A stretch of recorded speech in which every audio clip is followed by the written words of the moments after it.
Hola, hola, un saludo muy especial para todos y para todas las personas que nos siguen y que nos acompañan en un programa más de controversia. Como siempre, con estos temas que nos interesan, con estos temas que muchas veces hemos querido tratar, pero a veces no encontramos con quién, a veces no tenemos un espacio adecuado para hacer. Y hoy tenemos un tema bastante especial, un tema que a muchas personas les causa curiosidad, a otras les causa temor y que depende de la cultura en la que nacimos y vivimos, pues lo enfocamos y lo visualizamos de maneras diferentes. Y el tema de hoy es, ¿qué es la muerte? Para desarrollar este tema nos acompaña Rosalinda Gómez Gutiérrez, antropóloga de la Universidad Autónoma del Estado de México, maestra en tanatología, egresada por el Instituto Mexicano de Psicooncología. Ganó el segundo lugar del Premio al Servicio Social Dr. Gustavo Vaz Prada y la presea Ignacio Manuel Altamirano por parte de la Universidad Autónoma del Estado de México. Tiene diversos diplomados en psicoterapia y se desempeña como docente en la Universidad Autónoma del Estado de México y el Instituto Mexicano de Psicooncología. Muchas gracias, Rosalinda, por acompañarnos. Nos acompaña también José Manuel Valera Valencia, licenciado en Filosofía por la Universidad Pontificia de México y cursando actualmente la maestría en esta misma institución. Sus principales intereses abarcan la filosofía antigua y medieval, la metafísica antigua, la filosofía de la religión, así como la filosofía escolástica y el tomismo. Muchas gracias, José Manuel, por estar nuevamente con nosotros. ¿Qué es la muerte? Quisiera entonces, Rosalinda, que con tu experiencia nos des una introducción al tema ¿qué es la muerte? Bienvenidos. Muchas gracias. Antes que nada, muchas gracias porque se haga posible el estar presentes hoy compartiendo. Siempre es importante y es interesante cuando diferentes puntos de vista se pueden integrar a un tema que no es fácil, como bien dices, John, no es fácil. Para muchas personas es un tema tabú, para muchas personas es un tema que deja muchas preguntas. Eh, Como bien ya lo decías al inicio, no siempre sabemos con quién pudiéramos acercarnos, tantas versiones podemos encontrar y no tenemos una sola respuesta, ¿no? Tratar de definir qué es la muerte pues nos lleva a tocar muchas áreas. Utilizaría dos en particular, la visión antropológica y la visión tanatológica. Si nosotros hablamos de la muerte en un sentido, además, orgánico, evidentemente, pues es el cese de las funciones vitales, algo que nos va a pasar a todos, porque todos hemos de pasar por la muerte. Sin embargo, en un tema ya más de carácter antropológico, más allá de la naturaleza, después de natura viene la cultura. Entonces, a partir de entender que estos acontecimientos naturales nos ocurren y que no podemos evitarlos, el ser humano ha realizado una cantidad de pues integraciones de información generando elementos simbólicos muy importantes que le van a dar un sentido al por qué vivimos, el por qué morimos, nos enfermamos y todas las situaciones que hemos de pasar por la vida. De la naturaleza hemos pasado toda esta interpretación hacia la vida cultural. Entonces hemos creado las ideologías, hemos generado los referentes de pensamiento, hemos creado las pautas de comportamiento que muchas veces, aunque sean colectivas, ¿verdad? Tienen diferenciaciones porque cada quien pues las vive de una manera, pertenecemos a una historia, a una cultura. Entonces, cuando hablamos de la muerte, algo ya nos dijeron sobre la muerte. Lo que sigue es empezar a vivir la experiencia de qué es para nosotros la muerte. Si lo vemos, bueno, eso es lo antropológico, cultural, viene cargado de ideologías, rituales y un montón de significados. Si lo vemos desde un aspecto tanatológico, la muerte es algo que pues sí nos deja un dolor muy grande, muy profundo, cuando nos toca la experiencia de la pérdida. Entonces, en la tanatología, lo que se busca es entender eso que se llama sentido de vida-muerte, cómo vivimos y cómo morimos. Y una vez que morimos, ¿qué pensamos al respecto de qué pasa con nosotros cuando morimos? Y nos quedamos también con el dolor de quienes sobreviven. Los dolientes, como tal, tienen muchas preguntas. Los dolientes presentan manifestaciones emocionales muy intensas con relación a la pérdida por muerte física. Los tanatólogos ubicamos, yo soy tanatóloga social, ubicamos que hay diferentes formas de morir, porque no solo es una muerte física, hay otras maneras de vivenciar esa profundidad tan dolorosa de la pérdida y de sentirnos en ese vacío, en esta ausencia. Hemos de resignificar entonces a partir de nuestras ausencias lo que es la vida para nosotros, pues hay que continuar, seríamos los sobrevivientes. Entonces, ante una situación de muerte física, de suicidio, ante una situación de pérdida del vínculo amoroso, del vínculo con los hijos, del trabajo que era tan importante para nosotros, la muerte de nuestra mascota, etcétera, todos estos elementos se integran en un acompañamiento tanatológico. Todas duelen, duelen en diferente medida y están dimensionadas desde la propia experiencia de la persona que lo está viviendo. Está enlazada en su cultura y también está enlazada en su individualidad. Entonces, con estos campos, a mí me gustaría pues empezar a tratarlo de esta manera, ¿no? La muerte es un acontecimiento, es un hecho biológico y se vuelve todo un acontecimiento social, cultural, histórico, filosófico también, religioso. Son tantas, digamos, como las líneas por las cuales nos pudiéramos ir. Es psicológico, por supuesto, es espiritual también. Entonces, todas estas, tratando de unirlas, buscaremos darle un sentido. ¿Y cómo me porto ante la idea de la muerte y cuando la muerte ya está? ¿Cuál es mi comportamiento? ¿Cuál es mi referencia que yo tengo? ¿Qué experiencia cuento después de esto? ¿Cómo me marca?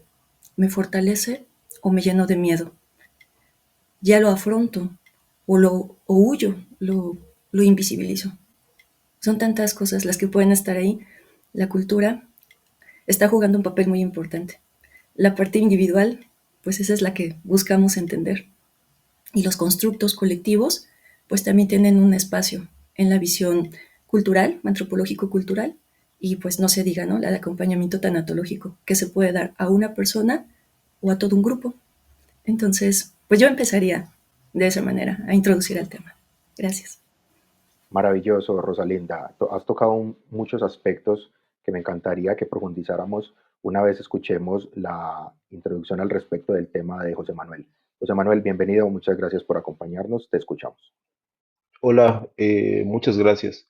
Pues a mí me gustaría empezar como con un pequeño cuento persa que me parece que pues apunta a uno de los aspectos de la muerte que es como la inevitabilidad, ¿no?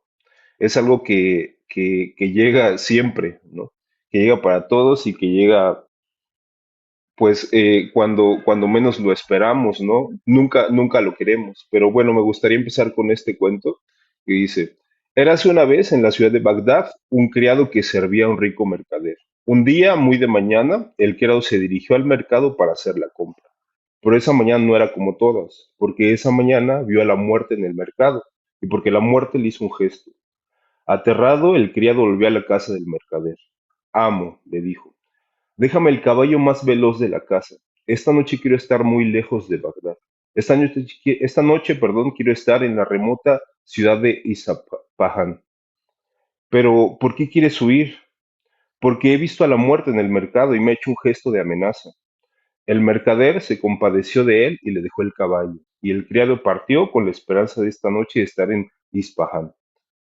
Por la noche, el mercader fue al mercado, y como le había sucedido antes al criado, también vio a la muerte, ¿no? Y la muerte le dijo, muerte le dijo acercándose a ella, ¿por qué has hecho un gesto de amenaza a mi criado? Y la muerte pregunta, ¿un gesto de amenaza? No ha sido un gesto de amenaza, sino de asombro. Me ha sorprendido verlo aquí, tan lejos de Ispahan, porque hoy en la noche debo llevarme a Ispahan a tu criado. ¿No? Entonces él, pues pretendía, ¿no? Irse lejos y escapar de la muerte, pero resulta que la muerte, pues se sorprendió de verlo en un lugar tan lejano, ¿no? Porque ella ya lo estaba esperando, ¿no? En este sitio en donde el criado se había ido como a esconder, ¿no? Pero bueno, me parece que este refleja como esta inevitabilidad de la muerte, ¿no? Yo sobre todo lo voy a hacer, voy a, digamos, como reflexionar en torno a la muerte a partir un poco lo que dice el Vedanta, ¿no? El Gaudiya Vaisnavismo sobre todo.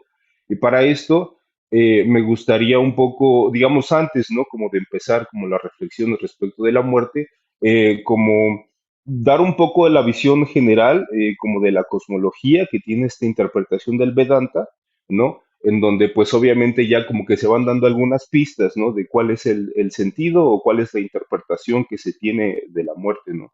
Me parece que justamente la religión puede estar como conectada, por ejemplo, con este aspecto que mencionaba Rosalinda de la tanatología, ¿no? Porque tiene que ver sobre todo, pues a partir, ¿no? De esta, pues, interpretación de la realidad, es cómo se entiende y cómo se aborda la muerte, ¿no? Pero bueno, en sánscrito, la palabra que se utiliza para muerte se llama mrityu, ¿no? También de mrityu viene la palabra que es mrta, que refiere a la muerte, y también a mirta, ¿no? De alguien que es como inmortal, ¿no? En los textos védicos, mrityu no solamente designa a la muerte física, ¿no? Sino también a una fuerza o una especie de deidad que es la que causa la disolución, ¿no? Entonces, y bueno, esto es, digamos, de aquí viene la palabra, ¿no? Del sánscrito, la que se utiliza constantemente para referir a la muerte. Y en particular en la interpretación del Gaudiya Vaishnavismo se reconoce, se reconoce que, digamos, como tres aspectos fundamentales de la ontología, ¿no? Por un lado, asumen la existencia que le llaman Vishnu o Krishna, ¿no? Que, digamos, sería como Dios, la divinidad. Por otro lado, existen las jivas, ¿no? Que sería una mala traducción, pero se puede traducir por alma, ¿no? Y por otro lado está Prakriti, ¿no? Que Prakriti sería como digamos, como la materia, ¿no? La manifestación cósmica, ¿no? Jiva es la identidad viva, individual, ¿no? Eterna, diminuta y consciente. Desde esta perspectiva, la muerte no es el fin del ser, ¿no? ¿No? Sino un cambio de la existencia de la jiva dentro del ciclo del nacimientos y muertes, ¿sí? La jiva, la naturaleza de la jiva, por ejemplo, a diferencia de las tradiciones abrámicas, la jiva no es creada, ¿no? La jiva es parte de la energía, o el alma, digamos, no es creada, ¿no? El alma es parte de la energía de la divinidad. Y en este sentido, y digamos, desde esta perspectiva, se asume que la identidad de los individuos es ser esa alma, ¿no? Esa jiva. Y entonces, por ejemplo, a diferencia de las tradiciones abrámicas, pues las almas no son creadas, ¿no? Son sempiternas, como la misma divinidad, son siempre eternas, ¿no? Y en este sentido, pues la jiva es eterna, ¿no? Se explica un poco, esto quizás es un poco, no sé, a mí mismo me cuesta, ¿no? Pero se dice que pues siempre, esta es como siempre es existente y entonces no ha tenido un inicio, ¿no? No hubo un punto en la historia, digamos, en donde empezó a existir. Como somos parte de la energía de la divinidad, tal como ella, pues siempre hemos existido, ¿no? Nunca dejaremos de existir. Y entonces, bueno, la jiva, de alguna manera, esta alma, tiene una especie, conserva de forma diminuta una especie de libertad, ¿no? Y con esta libertad lo que hace es que mira hacia la divinidad o mira a la materia, ¿no? A la energía material. Y si la jiva en esta libertad que tiene mira a la materia, es en donde conoce, digamos, la muerte, ¿no? La muerte es una cesación entre la jiva y cuando tiene un cuerpo físico. Pero la muerte solamente se da una vez que la jiva ha mirado a la materia y se enreda, digamos, ¿no? Con el cuerpo físico.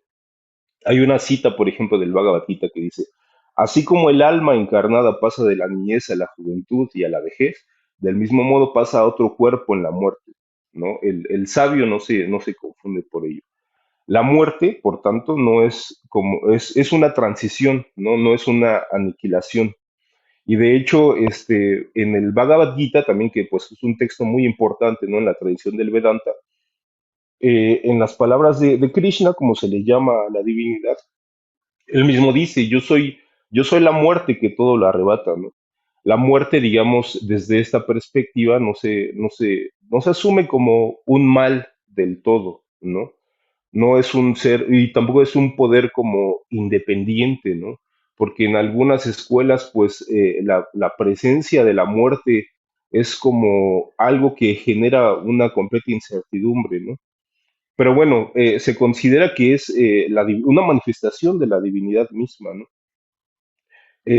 También se explica, por ejemplo, hay otro texto, ¿no? Que es el Bhagavatam, que el ser vivo que ha disfrutado de los objetos de los sentidos se aferra a la mente, la cual repleta de deseos la conduce al siguiente nacimiento, ¿no?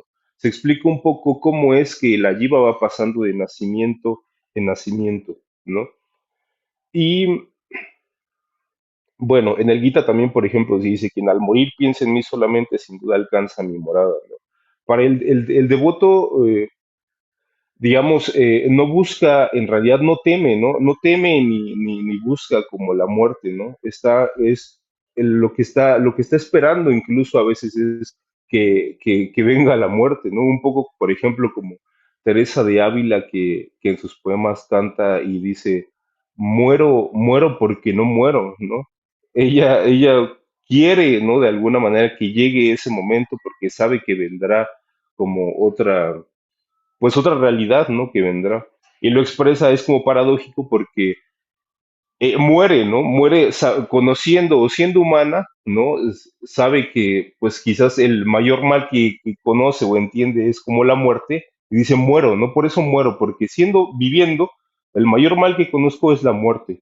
Pero muero, pero porque no muero, ¿no? Porque se quiere morir, a pesar es como una paradoja bonita que se prueba ahí y que me parece que comparte este sentimiento con aquellos que son como devotos, ¿no? Los místicos, ¿no? Que tienen como esta mirada fija como en la divinidad. Pero bueno, esto es un poco como no sé si, espero que se haya entendido, como el marco general, ¿no? Del Gaudiya Vaishnavismo. Entonces, se asume que existe la divinidad, el mundo y las jivas, ¿no? Las jivas han sido siempre eternas, al igual que la divinidad, y a diferencia, por ejemplo, del catolicismo o estas otras religiones, la jiva no ha sido creada, ¿no? Y la identidad de los individuos, pues es como la jiva, ¿no? No el cuerpo material. Muchas gracias, Manuel. Siento que esta hora no va a ser suficiente para que podamos hablar de todos los temas que han tocado. Maravilloso. Retomando un poco lo que nos explicaba Rosalinda, cuando decía cierto, que la muerte tiene, digamos, unas consideraciones culturales, pero también personales, y allí, pues, digamos que se pueden expandir un montón de situaciones diferentes. Desde este punto de vista, desde lo cultural y desde lo individual, ¿por qué mostramos un comportamiento ritual ante la muerte? Gracias. Sí, nuestro comportamiento ritual tiene que ver con una manera en la que nos podamos acercar a un significado, a un contenido. Para nosotros, ¿qué sería la muerte? Implicaría que a partir de esa conceptualización que tengamos, entonces haríamos lo correspondiente por integrar toda esta información que de manera simbólica se está gestando, que nos la enseñaron, nos las transmitieron y además de ello la fuimos integrando como lo necesario para despedirnos. En este caso, cuando nosotros ritualizamos desde la visión antropológica, que es la que analiza esta parte cultural, lo hemos hecho prácticamente desde el momento en el que nuestro proceso de hominización, no solo física, sino también de la vida social y sexual, se dio. Es un proceso evolutivo que nos ha ido acompañando, porque a partir de esta integración de elementos, los acontecimientos tienen un sentido, porque estábamos faltos de sentido, porque las cosas solo ocurrían. En las primeras etapas de la evolución de la humanidad, pues las cosas solo ocurrían. El día, la noche, la lluvia, solo estaban ocurriendo, pero ¿qué eran? ¿Y qué significaron para nosotros? Porque tratar de entenderlas nos llevó pues a elaborar un complejo lenguaje para referirlas y además de ello, pues también un complejo sistema de referencia de ideas que acompañaron justo ese montón de palabras que fuimos generando a las que le fuimos dando pues ese sentido. Entonces, ¿cuándo llueve y cuándo no llueve? Y cómo entonces el ser humano a partir de su proceso evolutivo histórico le fue dando esta relación a lo que pasaba en la naturaleza, lo asoció con su visión social. Si en la naturaleza está la vida y la muerte y florece además, lo mismo pasaría con el ser humano. Se nace, se florece entonces, es decir, que se vive y se muere. Y entonces pareciera que ahí termina, pero no. Vienen entonces las referencias ideológicas que se volvieron primero mágicas y después religiosas, espirituales también, hoy muy espirituales, ¿no? Que es algo que hoy destacamos muchísimo como parte de las búsquedas modernas, ¿no? Del ser humano, hablar más sobre lo que es el entendimiento de la espiritualidad. Y se vuelve muy interesante estas referencias, porque a partir entonces de hacer complejo el pensamiento, pues todos estos elementos tuvieron, decíamos, un sentido, una ubicación, una colocación. A partir de eso, decimos que hacemos lo que hacemos porque es necesario. ¿Y quién dijo que es necesario? Pues depende de la cultura a la que pertenecemos y el tiempo histórico en el que estemos. Puede ser algo religioso, puede ser algo más laico. Hay protocolos sociales dentro de lo que es el acompañamiento ritual. Es un protocolo muy social y también es un protocolo que además de cargado de todos estos símbolos, hay una interpretación social o puede haber una interpretación religiosa espiritual. Es bastante amplio. Nuestro comportamiento entonces, cuando está normado desde los aspectos rituales, se vuelve súper interesante. Porque cuando, por ejemplo, imaginemos que estamos en un acompañamiento de un rito funerario, el comportamiento que nosotros manifestamos en el rito, si bien tiene que ver con un protocolo social, mucho más tiene que ver con el peso simbólico de todo lo que ahí se está haciendo. Porque se colocarían flores o porque se colocarían algunas luminarias, llámese, no sé, velas, por ejemplo, o inciensos, colores que tienen que ver con la referencia del luto, que en códigos culturales pues también tienen una interpretación que de forma individual lo acepto y que de forma colectiva está asociado. Si me he visto de negro, si me he visto de blanco, si me he visto de color marrón, azul oscuro, por ejemplo, serían referencias de la cultura, porque en el protocolo social, pues este es el color del luto, por decir algo, ¿no? Y el comportamiento también. Se llora, se grita o se guarda silencio. En algunas localidades africanas, el luto se expresa a partir de tambores, cantos, gritos y acompañamientos que parecieran como si esto es una fiesta, ¿no? Festivos, fuertes, porque mientras más se le llore y mientras más se cante, más se le quería a la persona a la que se le está haciendo su acompañamiento ritual en la muerte. Pero si nos vamos, por ejemplo, a sociedades con corte de pensamiento occidental, judeocristianas, por ejemplo, son muy, muy calladas, son más silentes, son del susurro, son del llanto, son de la oración, del rezo, dependiendo, ¿no? Cuál de todas aterrice. Por no generalizar, pero sí para tratar de ser como un poquito más amplios, una visión más occidental, urbana, indígena, ¿no? De pueblo, ¿no? Rural, le va a dar pues esa connotación, le va a dar como este tinte. Aquí qué se hace y por qué se hace, y todo tiene un sentido. Y cuando nos pasa el acontecimiento, eso es lo interesante de la transmisión de estos elementos culturales, porque siempre hay alguien que sabe qué se tiene que hacer, ¿no? ¿Sabes qué? Le tienes que hacer esto, y se limpia el cuerpo, y se viste el cuerpo, y se acompaña de esta manera, y se solicita tal cosa. Hay localidades, acá en México, en donde algo que se hace inmediatamente que una persona muere es colocarla en el piso. Y una vez que la colocan en el piso, esto tiene que ver con contexto ideológico. Quizás alguien de fuera que no pertenezca a ese entorno cultural diría, ¿por qué lo colocan ahí? ¿Será que es una falta de respeto? ¿Es algo incomprensible para la persona que no pertenece a esa cultura y que sus códigos pues no son los mismos, ¿no? En su interpretación. Entonces la parte ritual por eso es tan interesante y tan importante, porque entonces para este grupo tiene un sentido, que haya un reconocimiento que hace la misma tierra de quién va a ser recibido, porque va a ser enterrada la persona. Hay tantas ideologías. Yo me podría llevar muchísimo, muchísimo tiempo haciendo mención de varias de ellas. Quisiera hacer como quizá lo más general para poder tratar de ampliar un poco por qué la importancia de la conducta ritual que nosotros manifestamos, porque está adherida a lo simbólico. Y si nosotros, en lo tanatológico, si nosotros no simbolizamos, nos vemos en la imposibilidad de hacer precisamente un trabajo de acercamiento al duelo, porque no estoy entendiendo qué pasó. Es por ello que necesito el contenido simbólico, porque cuando simbolizamos, le empezamos a poner un significado, viene lleno de contenidos, se integra, y a partir de eso, en ese sentido, tratamos de hacer la conexión que necesitamos. Entonces, cuando le vi en la caja, estoy haciendo ya la referencia a lo que estoy simbolizando, porque imaginemos que en un proceso terapéutico yo te pregunto cómo fue tu experiencia, cuéntame, cómo fue ese acompañamiento, cómo fue ese ritual, cómo fueron los ritos que acompañaron a ese ritual.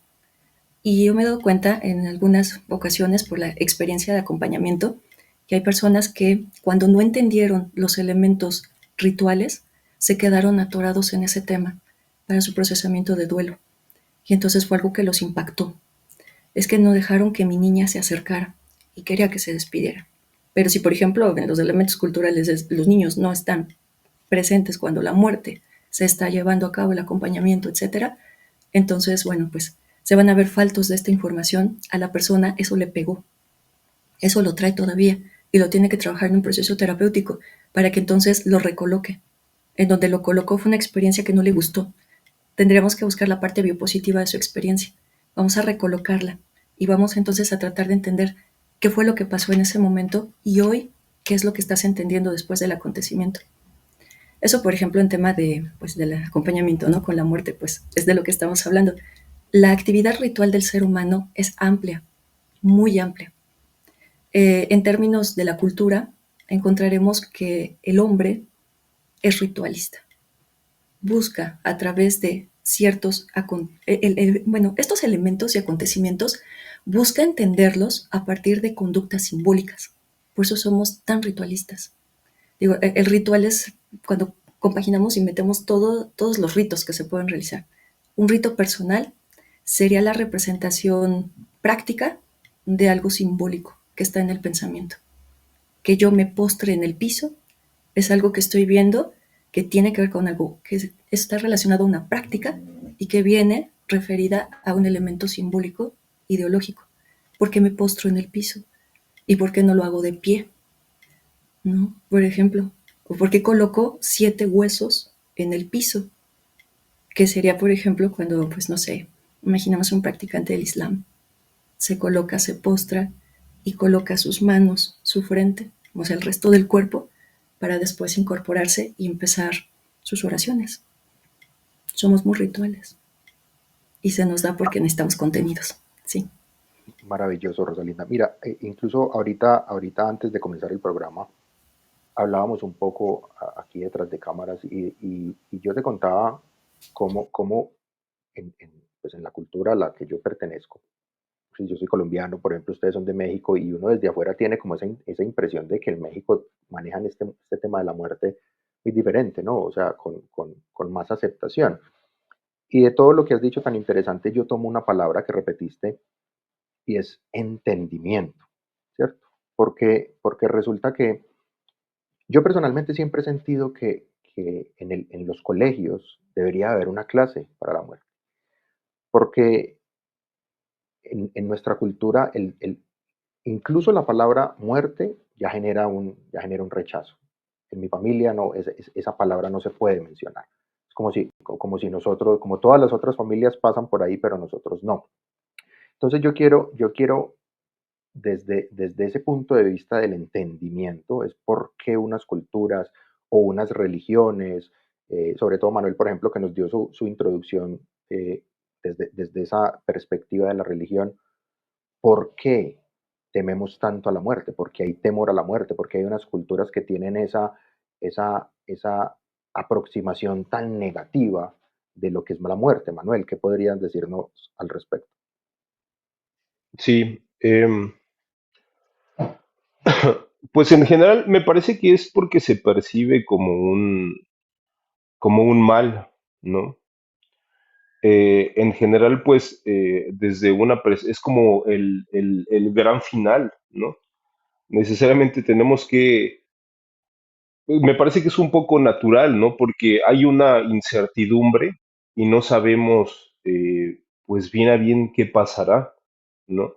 Podemos tener, podemos creer, ¿no? Podemos tener una interpretación de la realidad, ¿no? Pero en realidad, pues siempre queda, ¿no? Como esta incertidumbre de lo que podrá pasar, ¿no?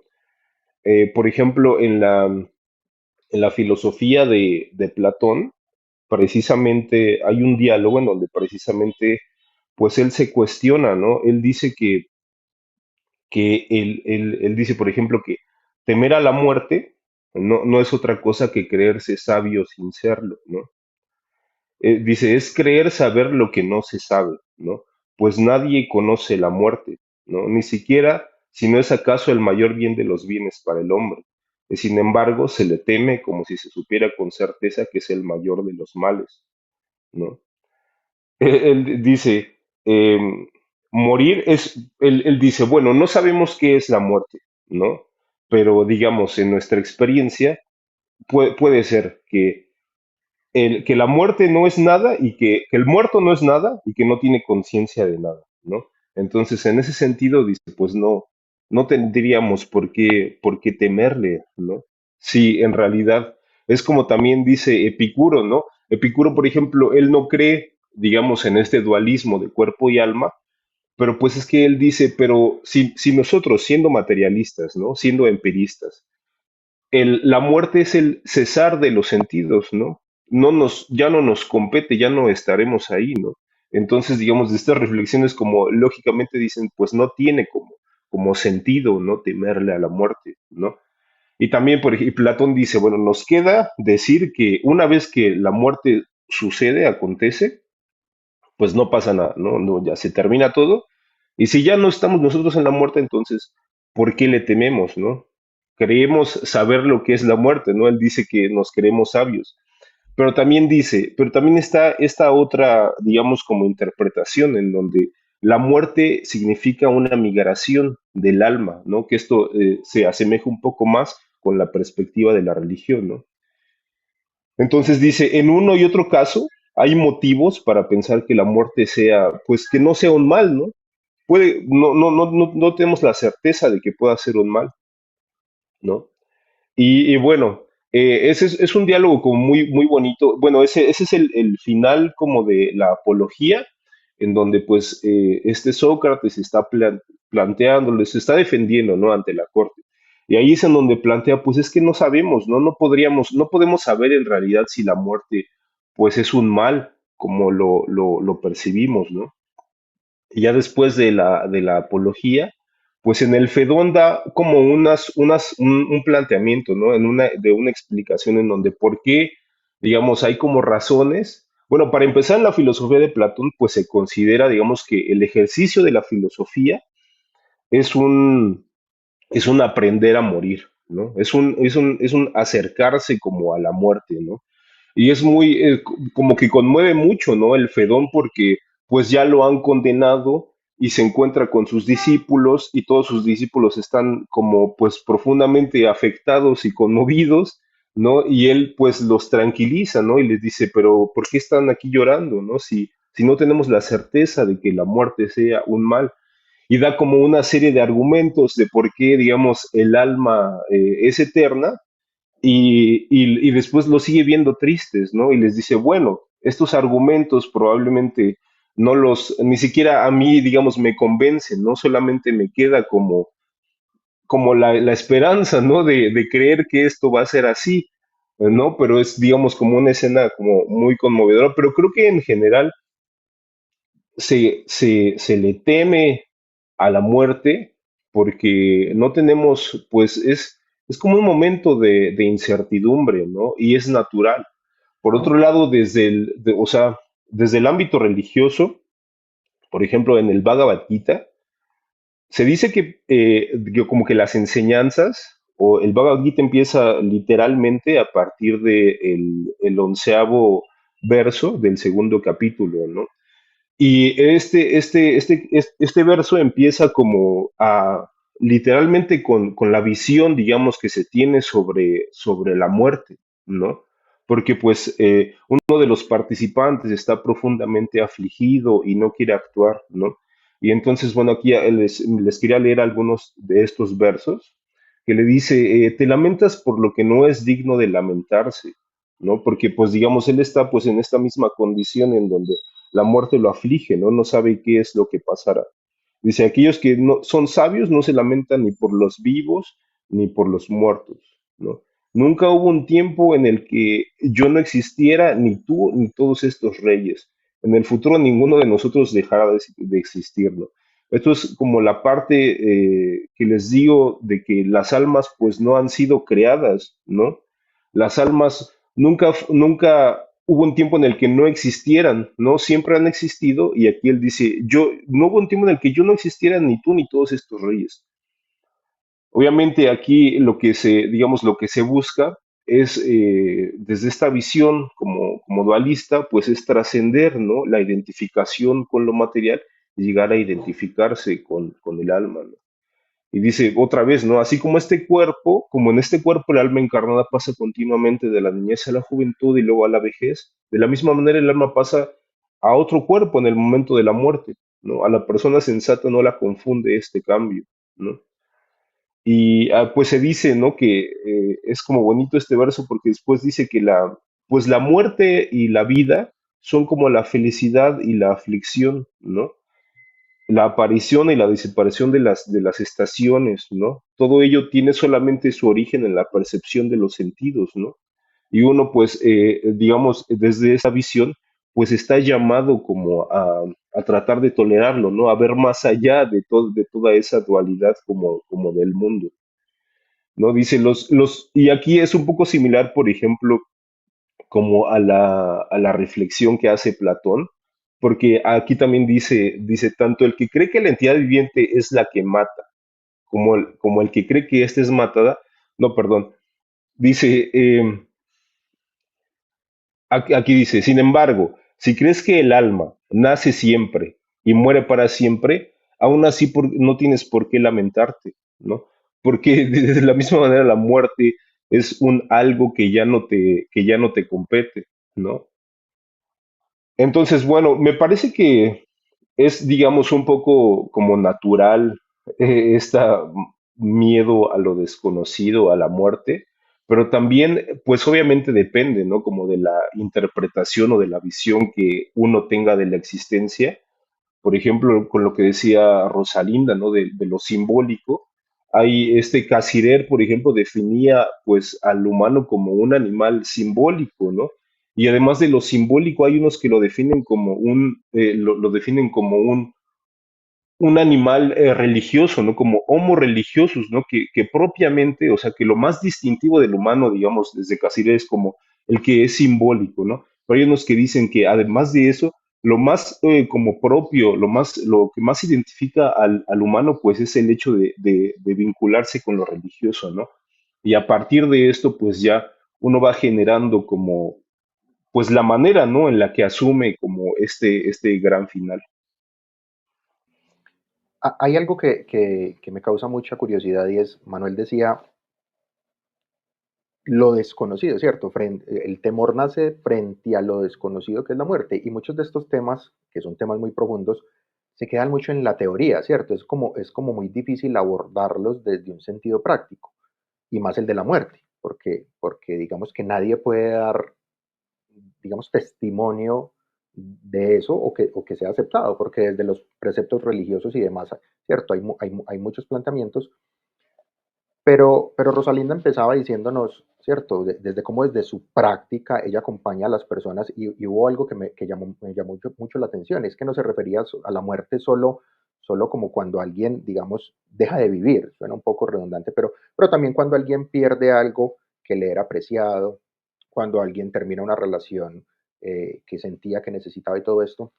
Rosalinda, me encantaría que nos contaras cómo es tu práctica a las personas, a tu acompañamiento, a que estas personas puedan entender estos procesos que están viviendo frente a la muerte desde tu práctica real.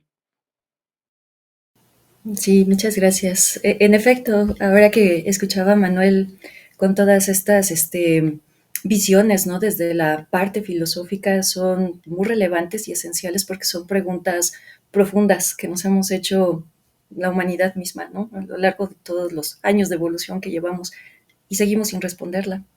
Y entonces, ¿qué pasa, no? Cuando la muerte acontece, ¿qué pasa? ¿Qué es muerte? ¿Qué es muerte? Y, por ejemplo, en el aspecto tanatológico, nosotros trabajamos además con el concepto de la muerte que cada uno de nosotros tiene, con la experiencia del morir, haciendo una diferenciación para el acompañamiento, porque estamos en el proceso del morir. Eso sí lo estamos viviendo. Eso sí es algo que sabemos que está ocurriendo. Es mucho más evidente, por ejemplo, en el acompañamiento en la enfermedad crónico-degenerativa, cuando entonces esta está avanzando a sus últimas fases, ¿no? Estamos en fase terminal. Al parecer nos queda más claro que estamos en el proceso del morir. Lo estamos haciendo cotidianamente, diariamente. La muerte como tal es que todo ya terminó, más, al menos la experiencia física ya terminó. Los sistemas de creencias religiosos, espirituales y de otras referencias de pensamiento, pues nos dicen que conciben que posiblemente hay algo después de la muerte o no lo hay. Entonces Manuel decía, sí, claro, ¿no? Este misterio que envuelve el acontecimiento como tal, una vez que ocurre, es algo que nos llena de angustia, preguntas, ansiedad y muchas veces miedo, bastante miedo. En el acompañamiento, cuando me toca hacerlo, ubicamos que entonces, como en efecto, no solamente referiríamos en tanatología, la que yo he aprendido de la mano del doctor Paul Scott, es que se ha ampliado muchísimo el campo. Una base muy importante es hablar del modelo kubleriano. Kubler-Ross nos hablaba de 5 etapas de acompañamiento a las personas en fase terminal. Y más allá de eso, hoy la tanatología ha cambiado muchísimo y se ha diversificado en áreas que tienen que ver con lo educativo, con lo social, lo psicoterapéutico y además de eso lo médico.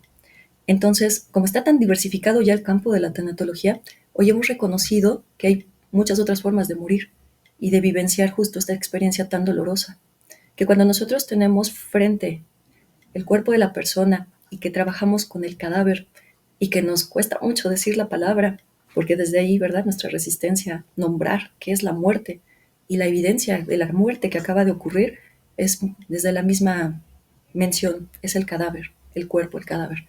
¿Y qué hacemos con él para el acompañamiento? Y cuando no tenemos un cadáver enfrente, ¿por qué me duele tanto esta relación que acaba de terminar? ¿Por qué me siento tan mal? ¿No? Entonces, nosotros ubicamos que hay formas de morir que son sociales o muertes de carácter psicológico. La ruptura de un vínculo amoroso es vivir una muerte psicológica, porque se acaba. El- esa historia, ese vínculo se rompe, esta historia se acaba, y posiblemente yo le invertí muchísimo en emociones, le invertí mucho en mi tiempo, porque pues es un tiempo que compartí con alguien, socialmente hablando. O sea, se hacían muchísimos cambios con una ruptura y también, bueno, habrá que ver cuánto tiempo llevaban las personas, ¿no? Regularmente este tipo de situaciones es algo que acompañamos mucho también en tanatología, porque le podremos decir, mira, tantas mujeres, tantos hombres en el mundo, tantas parejas que puedes tener, ¿por qué te pones así por esta persona? Porque nos significaba muchísimo. Y porque además de ese amor que pudiera estar ahí, esta construcción de la expectativa de vida, del compartir la vida, terminó. Es una herida, nos dicen desde la psicología, es una herida narcisista. Lo que acabas de hacer es matarme, me mataste desde tu yo, desde tu psique. Tú no me quieres, tú no me necesitas, tú ya no me vas a buscar, tú me has dado una muerte. Eso es lo que vemos nosotros los tanatólogos. Claro, cuando nos pasa la experiencia no piensas en eso, ni buscas esa referencia. Pero el tanatólogo que acompaña en este caso a mí, que me corresponde también hacer esos acompañamientos, me deja ver cómo esto es tan profundamente doloroso porque en efecto ya no soy más en ti, pero tú sí estás en mí. ¿Cómo puedo lidiar con una ausencia que es una ausencia emocional y no física? Porque no te moriste físicamente, pero es una ausencia emocional. Me has dejado, me rompes, me quitas de esa vida que teníamos juntos. Entonces estoy viviendo un vacío y una ausencia que no termina de entenderse porque tú ahí estás. No te fuiste por, o sea, no te fuiste por completo porque físicamente estás, pero sí te fuiste de mi vida. Entonces es una herida fuertísima, es un golpe narcisista. No soy suficiente, no lo tenía todo, no di lo suficiente para que te quedaras, para que permanecieras. ¿Qué dejé de hacer? Muchísimas preguntas. En este acompañamiento Es una muerte la que está viviendo la persona, por eso hay quienes les pega tan fuerte. Y entonces te dicen, y de verdad, no vuelven a rehacer un vínculo, por ejemplo, emocional, porque es muy profunda la herida. Habrá que entonces ayudar a sanar. Sanación y curación, dos cosas diferentes, al menos en el aspecto de acompañamiento tanatológico. Es que no te puedo quitar el dolor con una pastilla porque el dolor emocional que genera sufrimiento es muy profundo. Pero lo que podemos hacer es la integración del trabajo para que puedas sanar, para que puedas lidiar con esto y para que aprendas a vivir a partir de ahora de la manera en la que ahora te toca hacerlo sin lo que tenías, que te era tan vital, tan necesario, tan tuyo, porque tiene que ser algo muy nuestro, muy significativo. Debo ser yo en función de lo que tengo y perderlo para que genere duelo, porque si no, entonces sí es dolor de pérdida y esas, pues tenemos muchos dolores de esas. Sin embargo, el dolor de duelo es una pérdida irreparable.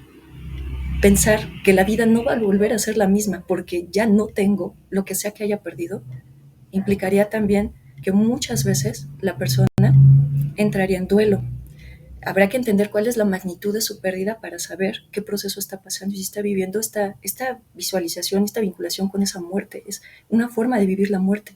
Y si estoy muriendo, porque si se muere de amor, que es lo que nos dicen también algunas personas, emocionalmente es avasallador. ¿Cómo le hago para reponerme? Y aunque me digan, mira cuánta gente está ahí enfrente, a quien quería no está. Entonces, no estoy buscando quien más supla, estoy necesitando que quien no está regrese. Y eso es muy complicado. Incluso con temas de muerte física, añorar el regreso y el reencuentro es algo que también tienen los dolientes. Se puede hacer pues un acompañamiento terapéutico donde se puede usar la imaginación y recursos profesionales específicos, ¿no? Para acercarnos a esa idea, que lo sueñan, cómo interpretan, son muchísimas cosas las que pueden estar ahí.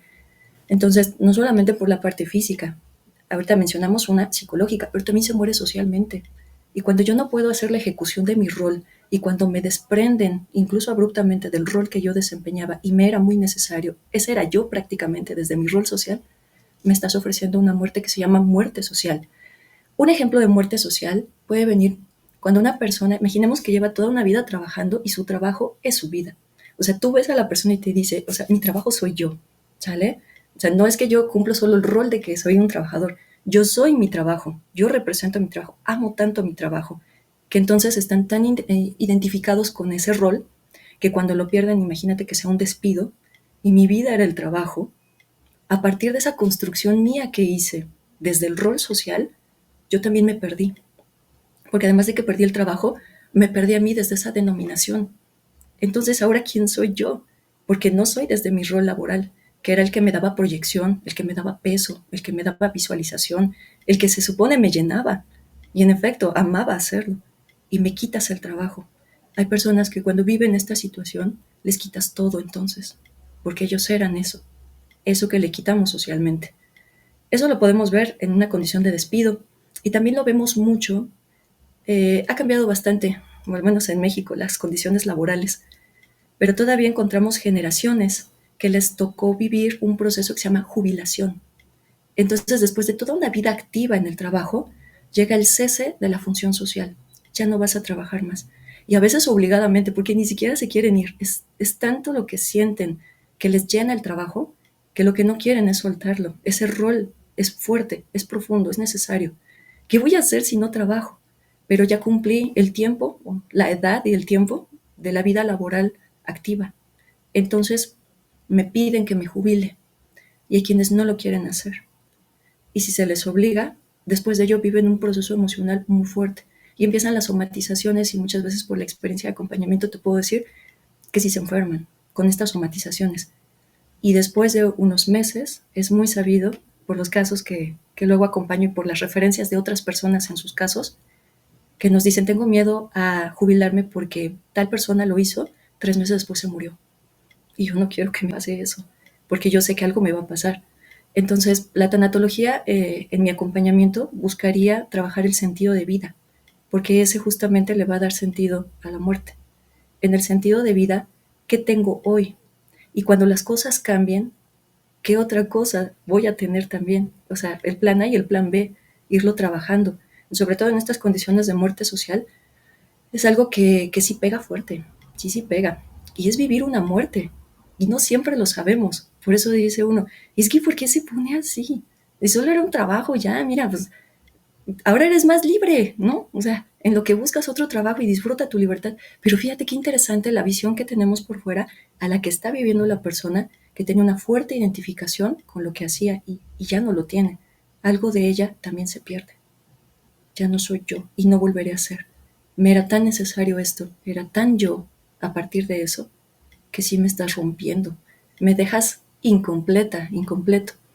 Esa parte social la vemos mucho con los adultos mayores, cuando cambian su rol y entonces añoran regresar lo que era, pero ya no lo tienen. Y luego imagínate aparte si hay aislamiento social o si después de este proceso lo que sigue es ir a un lugar, si es que tienen las posibilidades, a un lugar, un asilo, ¿cómo viven ellos este proceso? Además de ser separado de mi función social, de mi entorno también, y me mandas a otro lugar en donde posiblemente incluso la familia ya no está tan presente. O incluso, si todavía están en el hogar, a veces la familia ya no se integra tan fácil con la persona que toda la vida se la pasó trabajando. ¿Quién eres tú? ¿No? O sea, era mejor cuando se iba a trabajar. Porque ahora que está aquí, además de que está tratando de adaptarse, el duelo es un proceso adaptativo. Está tratando de adaptarse a las nuevas condiciones sociales que está viviendo. Híjole, la familia a veces, hay familias que te digo que desde el acompañamiento he conocido que les cuesta mucho trabajo. Es así como de, es que está bien gritón, es que está bien enojada. O sea, le hacía mejor que se fuera a su trabajo, pero ya está aquí. Y nos, decimos acá en México, no se halla. O sea, no se encuentra en ese espacio, no sabe qué hacer ahí. Entonces, es un proceso de jaloneo impresionante. Entonces, muerte física, muerte social, muerte psicológica, ya fuimos mencionando algunas. Depende de la edad, la religión, el contexto, urbano, rural, indígena. Hago yo la integración de todos esos elementos, la dinámica familiar, hago esa integración para poder dar un acompañamiento. No vivimos lo mismo, aunque nos estamos pasando a todos, la familia, no lo vivimos igual. Cada quien tiene su propia interpretación de la experiencia. Y claro que sí da mucho miedo, mucho, cuando las cosas van a cambiar abruptamente. Cuando tú me dejes, cuando el trabajo lo pierda, cuando físicamente te vayas. Es un cambio abrupto, fuerte. ¿Qué voy a hacer después de eso? Da mucho miedo, mucho miedo. Entonces nos podemos ir acompañando antes de la pérdida o ya en la pérdida. ¿A qué le tienes miedo? E iríamos mencionando en el acompañamiento, pues, cuáles son estos miedos, ¿no? Para tratar de ubicarlos también. ¿Son reales o son miedos que me transmitieron también? Es un trabajo muy amplio, mucho, muy amplio. Re- Preciso. re- recuerdo con tus palabras o con toda esta explicación, yo tenía un jefe que ahora tiene mucho sentido lo que él decía, dice, mi papá comenzó a envejecerse una vez se jubiló. Claro, el no saber cómo elaborar esa pérdida, esa muerte social, ahora cobra mucho sentido esas palabras. Muchísimas gracias. Infortunadamente, pues lo que suponía era que el tiempo no nos iba a dar. Quiero hacerles a ambos una última pregunta que quisiera que me respondiera cada uno en 4 o 5 minutos y que quisiera también, les pido el favor, este es un humilde favor que les pido, es que para responderme combinen ambas cosas, tanto la experiencia desde lo teórico, desde lo que han estudiado, desde la práctica de lo que hacen, pero también su posición personal para que me respondan esta pregunta. Comenzaré con Manuel, luego con Rosalinda y la pregunta es, con base en todos esos aspectos, ¿la muerte da o quita sentido a la vida? Manuel. Sí, bueno, yo antes, bueno, un poco con lo que decía Rosalinda ahorita sobre, por ejemplo, la muerte social, ¿no? La muerte de una ruptura amorosa, como que me gustaría un poco, ahondar o desde esta perspectiva como tratar de analizar eso, porque, por ejemplo, mencionaba cómo no sé, la muerte social, ¿no? Respecto del trabajo, ¿no? Cómo esto, cómo el hecho de perder un trabajo, pues te puede, no sé, envejecer, ¿no? Porque tú te identificas con tu labor, ¿no? Con lo que haces, ¿no? O te identificas de manera y no puedes soportar una ruptura, ¿no? Porque todo para ti es esa pareja, ¿no? o todos estos ámbitos en los que estamos, en los que debemos de pasar, ¿no? Desde la perspectiva, por ejemplo, pues, de la postura como del Vedanta, pues de alguna manera se considera, ¿no? O sea, siento que obviamente pues es necesario, ¿no? Toda la tanatología y todo esto, pero creo que, digamos, como que en estos tiempos, cuando no existía la tanatología, la psicología y todo este tipo de terapias, y bien entendido, ¿no? Porque también puede llevar como al fanatismo y a muchas otras cosas, se daba de alguna manera como si se llevaba de manera saludable, se podrían sortear como este tipo de problemáticas, ¿no? Porque, por ejemplo, respecto el hecho de, no sé, la muerte física de alguien, ¿no? Pues desde esta perspectiva se invita como a la reflexión, ¿no? A dejar como, o a no identificarse, o a profundizar, digamos, más que decirte, tú eres el alma, ¿no? Y ya con eso tienes como resuelto, ya eres el alma, te vas para tu casa, no tienes por qué llorar, sino que se invita así como a indagar, ¿no? Eres el alma y se te invita así como a vivir, por ejemplo, el propio Platón en su filosofía, él dice, más allá de lo teórico es como una experiencia, ¿no? Por eso no se puede demostrar teóricamente que el alma existe, ¿no? Probablemente esto no lo satisfaga, pero indaguen así, vivan, ¿no? Vivan que verdaderamente el alma es eterno, ¿no? Y esta misma invitación a ese tipo de reflexión que va más allá como de lo puramente lógico es a lo que invita, me parece, como el Vedanta, ¿no? Tú no eres el alma y te invitan así como a indagar que si verdaderamente no lo eres, ¿no? Pero tú indaga, tú vívelo, ¿no? Vívelo y saborea que verdaderamente tú no eres el alma, ¿no? Eres algo más allá de este cuerpo. Y por ejemplo, se tiene como desde esta perspectiva, ¿no? Como los ámbitos que se tienen que desarrollar en la existencia, ¿no? Que es así, pues cumplir con tu deber, obtener riquezas, también está, por ejemplo, el ámbito de disfrutar, que es el Dharma, Artha, Kama y Moksha, ¿no? Pero también en última instancia está el hecho de la trascendencia, ¿no? En donde es como similar a lo que dice Platón, es como una preparación para la muerte, ¿no? Y entonces, digamos que bien entendido, uno puede lidiar con el hecho de, no sé, perder a un ser amado, ¿no? Porque sabe, entiende o vive, pero digamos, más allá de lo racional, vive o tiene la certeza de que ese individuo es algo más que su cuerpo físico, ¿no? Tiene, por ejemplo, la certeza de que tiene que cumplir con su deber, que tiene un deber en esta existencia, que tiene un trabajo, que lo tiene que desempeñar bien, pero sabe, tiene la certeza o ha vivido, él sabe que no es solamente su trabajo, ¿no? Que no es lo único con lo que se tiene que identificar, ¿no? Y en última instancia, y así, ¿no? Me parece que se va invitando como a esta reflexión y probablemente, digamos, desde esta perspectiva, pues esos problemas serían como el hecho de no querer, no sé, como de una falta o sea, digo, sin criticarnos, como sin decir, eso, los que, no sé, los que sufren son tontos, ¿no? O algo así. Pero no desde esa perspectiva, pero es como un invitar, ¿no? A ver así, si esto que te estamos diciendo es cierto, así, no sé, puede que lo vivas, ¿no? Y si tú como que te envuelves demasiado con todas estas, como personalidades, ¿no? Y máscaras que vamos desarrollando en la existencia, entonces de ahí surgirán este tipo de problemas, ¿no? Entonces creo que, o sea, no sé, me parece que es, digamos, como una invitación más como, que no solamente es como de un conocimiento como racional o lógico, ¿no?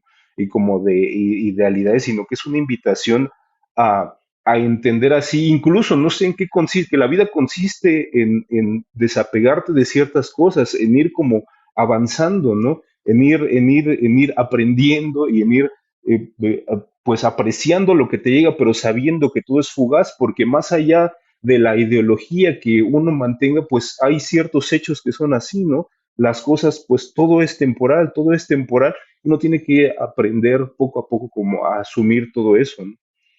Y, y bueno, pues creo que me extendí un poco de más, pero y ya no respondí la pregunta, pero no sé, quería decir eso.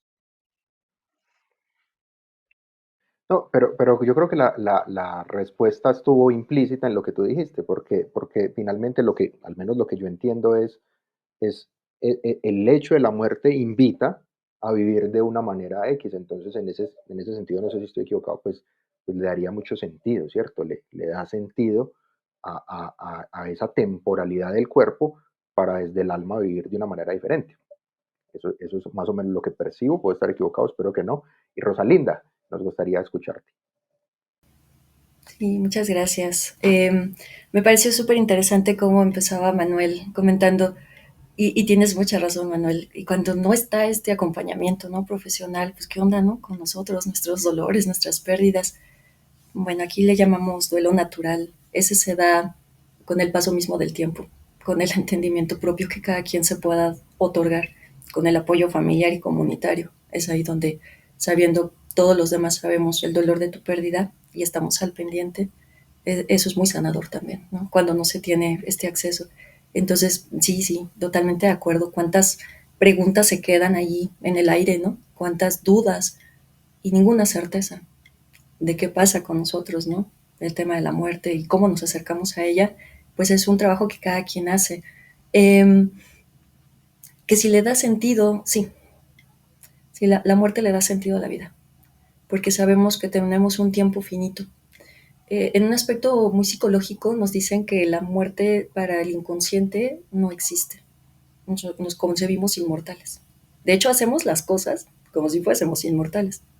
O sea, al rato lo hago mañana y postergamos cosas. Ah, me enojé con tal, luego le hablo. No tenemos la certeza de que al rato, luego y mañana estemos. Entonces, digamos como que en un contenido mucho más inconsciente, no somos, no somos seres de muerte. Sin embargo, cuando vemos la muerte del otro, se proyecta la propia. Ahí se vuelve consciente. Yo puedo morir, porque estoy viendo la muerte en el otro. Le da un sentido, porque entonces se ratifica que somos seres finitos. Y como ser finito solo tengo un tiempo. En esa conciencia la idea no es vivir con miedo. En esa conciencia es sacar el mayor de los provechos de esta experiencia física que hoy estamos viviendo, para que entonces posteriormente cuando termine, dependiendo de mi sistema de creencias, si reencarno, si resucito, si no pasa nada porque soy ateo, entonces que se cumpla eso que tiene que pasar. Mientras estemos aquí, la muerte le va a dar un sentido. Sí, solo que no lo vemos. Al contrario, dices, la muerte es el fin. Decían ustedes también, es cierto, ¿no? Decía Manuel. Y si la vemos como una enemiga, eso fue un contenido que aprendimos. ¿Por qué? Pues porque nos rompe, nos quita, nos cambia. Que no pase. Y tiene que pasar. Es muy interesante que cuando nosotros vemos el comportamiento humano, muchas veces hay sociedades y grupos que dicen, convénceme de que no me voy a morir. Pero ¿cómo te voy a convencer de que no vas a morir? Porque esto va a pasar. No, dime que no voy a morir. Por eso no me hables de la muerte. Por eso no quiero envejecer. Por eso me da mucho miedo cuando la gente se enferma. No te podemos convencer de lo contrario. Tendremos que empezar a vivir desde una valentía, porque con ese miedo muchas veces nos limitamos. Digo, el miedo nos hará que nos repleguemos, nos limitemos y salgamos huyendo o nos enfrentemos. Y si nos estamos enfrentando con, claro, es una enemiga la muerte. Me estoy enfrentando, me estoy peleando con esto. Lo que tendría que hacer es aterrizar. Soy un ser mortal, soy un ser finito y todo lo que existe, todo ha de pasar por un principio y un final. Todo. La tierra, los valles, el volcán, la hormiga, tú y yo. Solo que tenemos una distinta temporalidad. Sí, la muerte le da sentido a la vida. Vivamos, vivamos, porque la muerte va a llegar. Gracias. Muchas gracias. Yo creo que las personas que están viéndonos, eh, me atrevería a decir que tienen la misma sensación que yo tengo en este momento y este es un programa de controversia que merece un segundo capítulo. Qué tema tan interesante, la forma en la que lo han abordado desde su experiencia, desde su práctica. El equipo de controversia está muy agradecido con Rosalinda Gómez, con Manuel Valera, por su tiempo, por compartir con nosotros. Quisiera de verdad desde lo personal tenerlos nuevamente para que sigamos hablando de este tema, porque es uno de esos temas en los que uno empieza a rescatar y empieza a atar cabos y empieza a decir, uff, ¿cómo vivir para saber cómo morir? Quizás es una buena, sería otra buena pregunta. Hay muchas cosas que se me ocurren Muy agradecido, esperamos tenerlos nuevamente, esperamos que hayan disfrutado este espacio en controversia y que las personas que nos están viendo también. Muchísimas gracias a todos y a todas por siempre acompañarnos.